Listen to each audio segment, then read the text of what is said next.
Negara ini izinkan wanita bersuami banyak, poligami malah dilarang. Dan setelah menikah, wanita dengan para suaminya yang lebih dari satu orang tersebut bisa hidup damai dalam satu atap. Kisah Drupadi yang bersuamikan 5 ksatria Pandawa mungkin salah satu kisah paling terkenal yang mengangkat isu poliandri. Kala itu Drupadi menginginkan didekatkan jodohnya oleh Tuhan, maka ia terus-menerus berdoa. Tak hanya sekali, ia bahkan berdoa hingga 5 kali.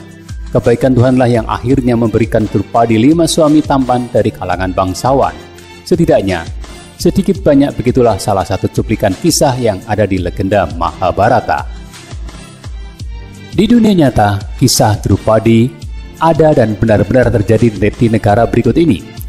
Di desa Himalaya yang berada di Tibet, India, dan Nepal, wanita yang bersuamikan lebih dari satu orang disebut sebagai tradisi. Kasus demikian tentunya sering disebut sebagai poliandri.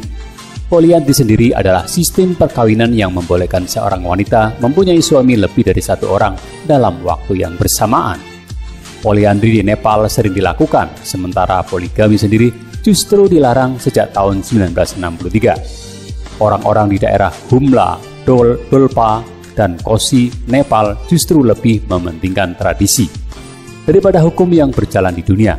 Karena tradisi yang berjalan dari nenek moyang orang-orang di Nepal tersebutlah mereka tetap menjalani yang namanya poliandri hingga kini.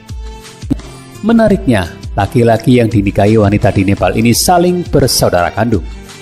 Dan setelah menikah, wanita dengan para suaminya yang lebih dari satu orang tersebut bisa hidup damai dalam satu atap. Kasus yang sering terjadi di Nepal ini adalah saat wanita menikahi anak laki-laki tertua dari sebuah keluarga, maka beberapa tahun kemudian sang wanita akan juga menikahi adik dari suaminya tersebut.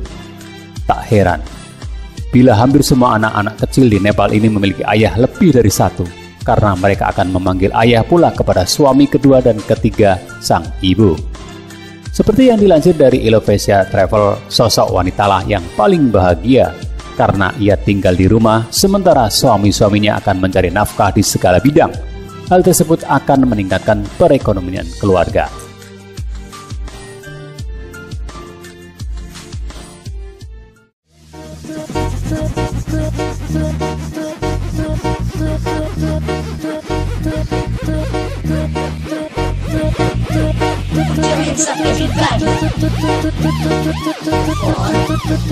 Everybody.